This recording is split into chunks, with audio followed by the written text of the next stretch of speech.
मनोनीत मुख्यमंत्री पुष्कर सिंह धामी ने न्यूज 18 से खास बातचीत की और कहा कि उनका मूल मंत्र होगा सबका साथ सबका विकास। और उन्होंने कहा कि उन्हें सभी का आशीर्वाद मिलेगा और सबके सहयोग से वो काम करेंगे। वहीं मंत्रालयों के बंटवारे पर कहा कि अभी होमवर्क चल रहा है। मेरे से सब लोग अनुभव में बड़े हैं, मेरे से आयु में बड़े हैं, संगठन में काम करने में बड़े हैं, उनका बड़ा अनुभव है और मैं सबका मार्गदर्शन लूँगा। और चूंकि मैं छोटा हूँ तो मुझे सबका आशीर्वाद भी मिलेगा, स्नेह मिलेगा और भरपूर प्यार मिलेगा। मैं सबका सम्मान करते हुए और किसी की भावनाओं को ठेस पहुँचाने का काम नहीं है।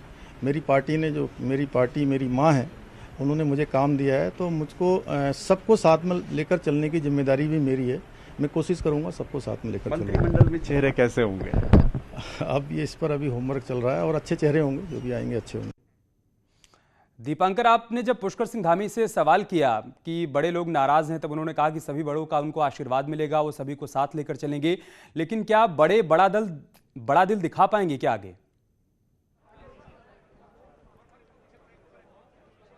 ये सबसे बड़ा सवाल है अमित, क्योंकि जो बात अगर हम त्रिवेंद्र सिंह रावत की करें, तीरथ सिंह रावत फिलहाल सांसद 2024 तक उन्हें सेंटर की पॉलिटिक्स करनी है, लेकिन त्रिवेंद्र सिंह रावत जो राज्य की राजनीति कर चुके हैं और फिलहाल अभी आगे क्या होगा ये बीजेपी को तय करना है। लेकिन यशपाल आर्या, हरक सिंह रावत, सतपाल महाराज, इन लोगों को यह माना जाता है कि इनके साथ कहीं ना कहीं एक बड़े क्षेत्र की राजनीति जुड़ती है, इनसे कई कार्यकर्ता जुड़ते हैं और ये बड़े चेहरे हैं। ये खुद को ये मानते थे कि कभी ना कभी अगर रेस की बात आएगी सीएम पद की तो उनको मुख्यमंत्री का पद मिलेगा। लेकिन अगर पद नहीं मिलता है, अब उसके बाद जब बात आप जो सवाल आपने पूछा कि कैबिनेट की बैठक होगी, वहां पर जब सामंजस्य की बात आएगी, इनके साथ आगे चलना होगा, विभाग बटेंगे, विभागों की योजनाएं होंगी, उन योजनाओं का इंप्लीमेंटेशन होगा, मुख्यमंत्री कैसे इंप्लीमेंटेशन चाहते हैं, मंत्री उसमें क्या करना चाहते हैं, इस बात को लेकर त्रिवेंद्र रावत सरकार की जो राजनीतिक विश्लेषक इस बात की तारीफ जरूर करते हैं कि मंत्रियों को उन्होंने कंट्रोल में रखा और तीरथ रावत गवर्नमेंट में वही मंत्री अनकंट्रोल दिखे। तो अब तीसरे मुख्यमंत्री के ऊपर चुनौती इस बात की है कि वो इस कंट्रोल और अनकंट्रोल के बीच की जो पॉलिटिक्स है, इसके मैनेजमेंट को किस तरह पुष्कर धामी यहां पर साध पाएंगे। तो पुष्कर धामी के लिए एक बहुत बड़ा चैलेंज जरूर है, क्योंकि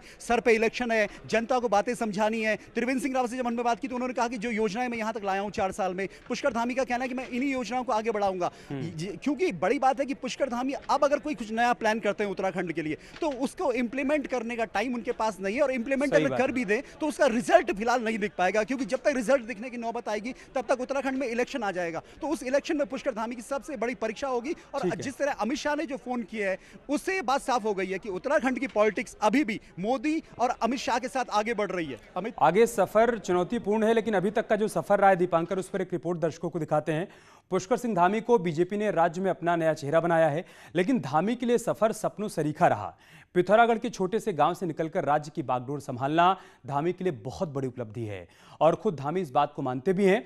एक पूर्व सैनिक के परिवार से आने वाले धामी सभी समीकरणों में परफेक्ट साबित हुए।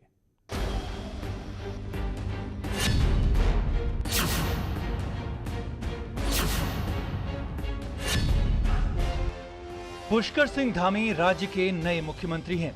एक छोटे से गांव से राज्य के मुख्यमंत्री तक का सफर धामी के लिए इतना आसान नहीं रहा।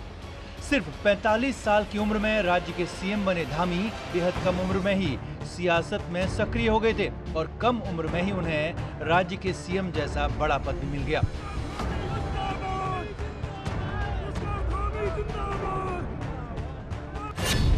सोलह सितंबर 1975 को पुष्कर सिंह धामी का जन्म पिथौरागढ़ जिले के छोटे से गांव टुंडी में हुआ।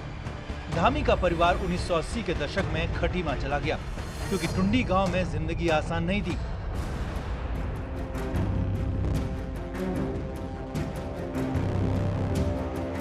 पुष्कर सिंह धामी का असली सफर खटीमा से ही शुरू हुआ और खटीमा को ही उन्होंने अपनी कर्मभूमि भी बना लिया। उत्तराखंड के 11वें मुख्यमंत्री भले ही खटीमा से विधायक हों, लेकिन सीमांत जनपद पिथौरागढ़ से भी उनका गहरा नाता रहा है। पिथौरागढ़ के कनाली छिना इलाके के टुंडी गांव में 1975 को उनका जन्म हुआ था। 1980 के करीबन जब उनके पिता सेना से रिटायर होके आए तो उसके बाद पुष्कर धामी खटीमा में जाकर बस गए। एक तरीके से ये कह सकते हैं कि उधम सिंह नगर के खटीमा में पुष्कर धामी ने अपनी राजनीतिक पारी शुरू की तो उनकी विरासत पिथौरागढ़ से जुड़ी। पुष्कर सिंह धामी 1990 से 1999 तक एबीवीपी से जुड़े रहे। एबीवीपी में धामी ने कई पदों पर काम किया। राज्य गठन के बाद भी धामी राजनीतिक रूप से सक्रिय रहे। सीएम कोश्यारी के सलाहकार के रूप में उन्होंने काम किया और 2002 तक धामी सीएम कोश्यारी के सलाहकार रहे। पुष्कर सिंह धामी को भले ही मंत्री पद का अनुभव नहीं है, लेकिन वो पूर्व सीएम कोश्यारी के साथ लंबा काम कर चुके हैं और उन्हें इसका खासा अनुभव भी है। पुष्कर सिंह धामी को 2002 में बीजेपी युवा मोर्चा का अध्यक्ष बनाया गया। धामी ने युवा मोर्चा के अध्यक्ष के तौर पर शानदार काम किया। लगातार 2 बार 2008 तक वो युवा मोर्चा के प्रदेश अध्यक्ष पद पर रहे। पुष्कर सिंह धामी ने राज्य में बीजेपी संगठन के लिए शानदार काम किया और युवा मोर्चा में अपनी प्रतिभा का लोहा मनवाया। और इसके बाद साल 2012 में उन्हें बीजेपी ने खटीमा सीट से पार्टी का टिकट भी थमा दिया। धामी पहली बार खटीमा से 2012 में विधायक चुने गए। 2017 में पुष्कर सिंह धामी ने लगातार दूसरी बार चुनाव जीता। मंत्री बनने को लेकर उनका नाम हमेशा चर्चाओं में रहा। पुष्कर सिंह धामी पूर्व सीएम और महाराष्ट्र के राज्यपाल भगत सिंह कोश्यारी के बेहद करीबी माने जाते हैं और उनकी युवाओं में अच्छी पकड़ भी मानी जाती है। धामी को सीएम बनाकर बीजेपी ने एक तीर से कई निशाने लगाए हैं। युवा चेहरे को आगे करके पार्टी ने साफ संदेश दिया है कि वो यूथ को कितना तवज्जो देने वाले हैं। साथ ही मैदानी सीट खटीमा से एक पहाड़ के नेता पुष्कर सिंह धामी को सीएम बनाकर यहां भी बीजेपी ने सटीक निशाना लगाया है। Bureau report, news 18। यार रुकने एक छोटे से ब्रेक के लिए, जल्द लौटेंगे कुछ और खबरों के साथ।